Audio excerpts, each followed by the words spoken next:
Hello and welcome to the Beef Edge, the Teagasc Beef Podcast, for all your latest news, information and advice for Irish beef farmers. I'm Catherine Egan, and on this week's episode, I'm joined by Emma O'Gorman, Quality Assurance and Origin Green Co-ordinator at Bord Bia, to bust some myths around the Sustainable Beef and Lamb Assurance Scheme audit.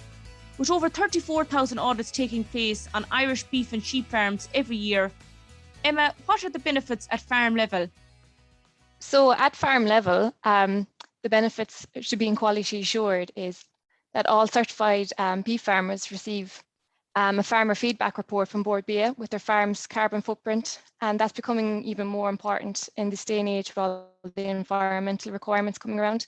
And this benchmarks you against other farms with similar enterprise sizes.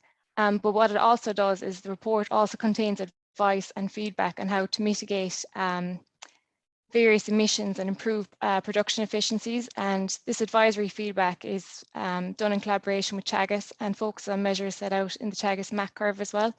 And as we all know, sustainability, efficiency and financial efficiency go hand in hand. So if you're seeing to yourself that you're using too much fertilizer, why are you wasting your money on fertilizer? And I suppose the big one for the on-farm level, it's a part of your inspect bonus as well when you go to the factory to be farm assured.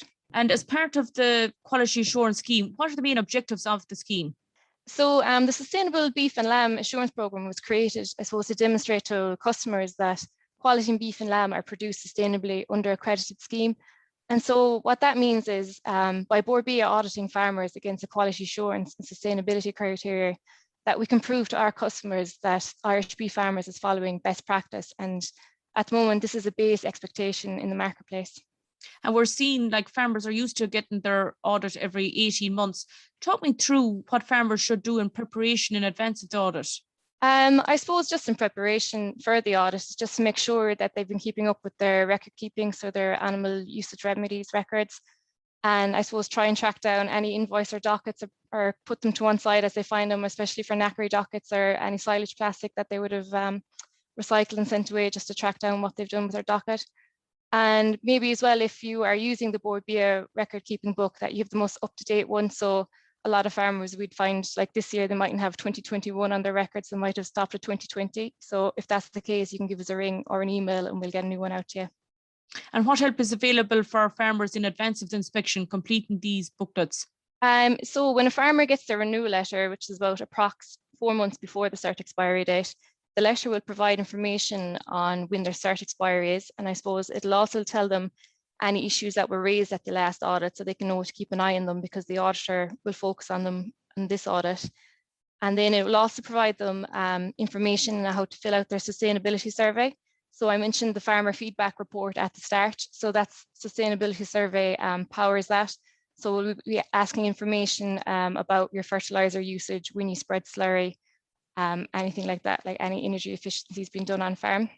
It also includes an inspection preparation checklist. I suppose that's a handy little checklist covering about 20 points that will be covered in the audit. So like it's just a reminder to update your animal health plan, and then it kind of gives you a summary of what the requirements are as well if they wanted to refresh themselves. And then we also have a help desk as well dedicated to helping farmers prepare for their Bord Bia audit as well. And if they're unsure of anything, they could give them a ring. So once the letter comes to the farmer and they've got their pre-audit pack, can you describe the audit process? So once the auditor arrives on the farm, what happens? Yeah, so once the auditor arrives on farm, they'll introduce themselves and they should be giving you a run through of what they're going to cover on the day. And that'll also include a confidentiality statement saying they're not going to go down to the next farm on the road and tell you what Mickey Joe up the road was doing. It's all confidential. And then depending on the audit, the flow can be different. Some would like to do a walk around the farm and then paperwork, and then some would like to do the paperwork first and then kind of do a reality check walking around the farm.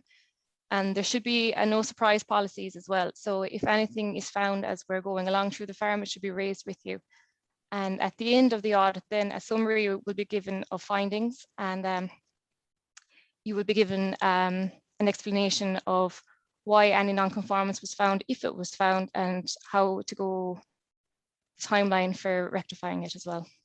And from farm auditors that are visiting farms, what are the 3 most common reasons that they're seen on farm for non-compliance? Yeah, so usually always comes back to paperwork again. So your animal usage records or your animal remedy purchase records, and also having an up-to-date farm risk safety statement. And in relation to the animal remedy usage, how should that be recorded correctly? I suppose the biggest issue we find with the usage records is using the wrong dates. So for example, I'll use Penstrip for an example. So if you're using Penstrip and it has 33 days of withdrawal, what a lot of people will do is, you see in our usage template even, it'll say what the safe date is. So 23 days from now is the 30th of the 9th, and that should be the date put down, not 23 days. Okay, and in relation to the purchases, what are the issues that the auditors are seeing? I suppose they should try to think of the usage and the purchase records like a balance sheet. So if you've got something in the usage records, it should be in the purchase records, or vice versa. That would be the biggest thing we'd find, or something was found in the medicine cabinet and wasn't on the purchase records. And how should the purchase remedies be recorded? So we have a template on that as well in our records book. So just basically what we are looking for is that you've recorded what the medicine is and how many days withdrawal goes with it and any date of expiry. And you highlighted there the farm risk assessment. Farmers are legally required to complete this, which is aimed at reducing risk or injury on farm or to anyone that's affected by the work that they're doing. What is the auditor looking for? Yeah, so what the auditor is looking for is that you've filled out your farm risk safety assessment correctly, and that you've reviewed it annually. And so that's the one that farmers get caught out most by. They might have done it in 2019 and they mightn't have looked at it in 2021. So it needs to be reviewed annually so that you're looking at your various risks on farm and making sure that you're still up to date with them. And what we need is an updated signature at the bottom. There's a page at the front and you can say I've reviewed it again and today's date for 21, and that will cover you. And in relation to all the remedy usages and purchases, where farmers are using the online herd register, where should all that information be recorded? Yep, so the farm management system software providers are fairly good. So all of them are accepted by the department. So as long as they're accepted by the department, we're happy to accept them as well. And we're in regular contact with those companies as well. They often ask us if they're missing something or not, that we'll get back to them to make it as easy as possible for the farmer, not to be causing frustration if they've bought into a software provider and it's not meeting Bord Bia requirements.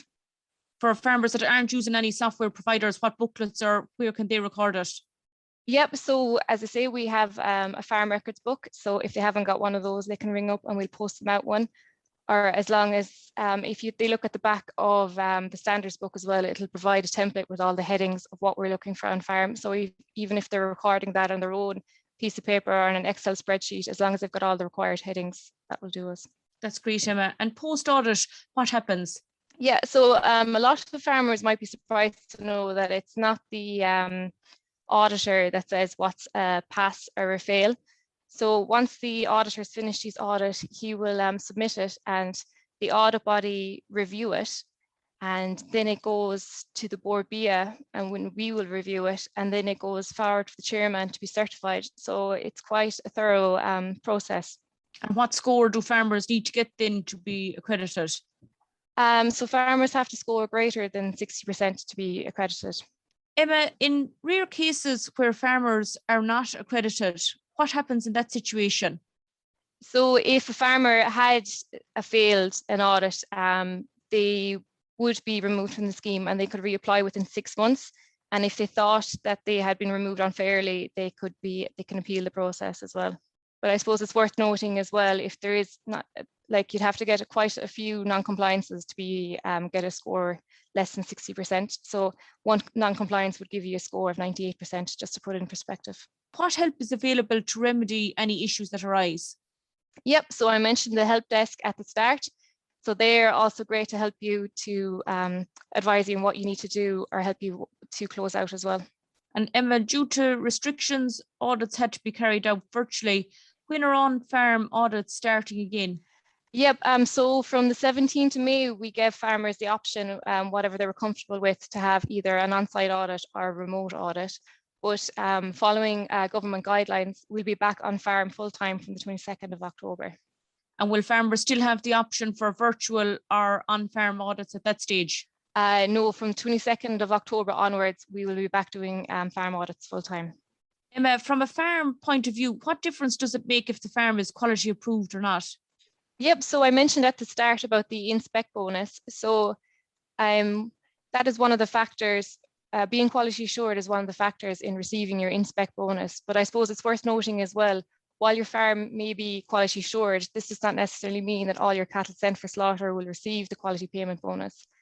This payment is dependent on other factors outside of Bord Bia's control. So I suppose always check with your factory buyer what the exact criteria are. So for their demands could be around the age, number of movements or days or residencies. And then for people who aren't always sending their stock to the factory, I suppose you'd always notice there's more demand at the mart for quality assured stock as well to meet with the residency period. So as you know, for quality assurance, stock have to meet a 70-day residency period, and they can go from one QA farm to another QA farm and stay within that residency period. But if a farmer is not QA'd, they'd have to start from 70 days from day one again.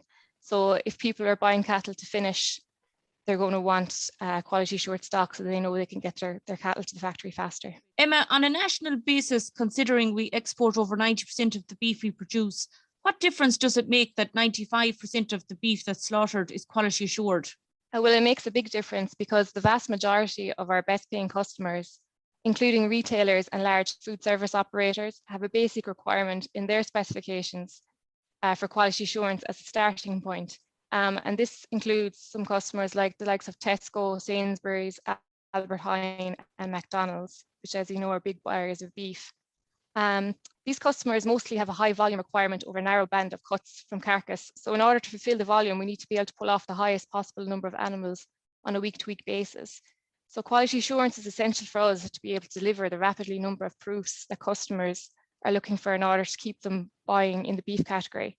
And I suppose the common ones we are coming across is they're looking for reassurance on specific proof points like grass-fed, I suppose sustainability, carbon footprinting, and animal welfare and antibiotic usage are becoming even bigger topics for us.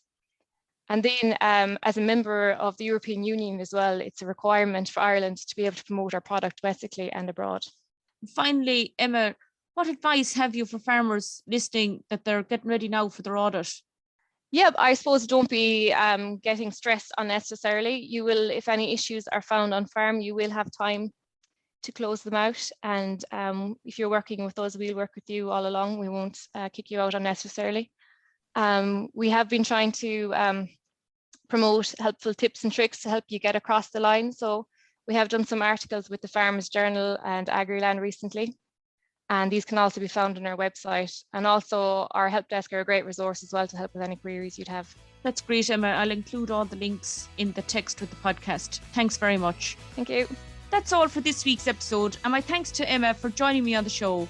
You can catch up on all other shows and interviews from the Beef Edge podcast on the Teagasc website at teagasc.ie, or you can listen on Apple and Google Podcasts as well as Spotify. Don't forget to rate, review and subscribe so you never miss a show. For all other updates from our beef programme, keep an eye on our Twitter and Facebook pages. Until next time, I'm Catherine Egan and thanks for listening.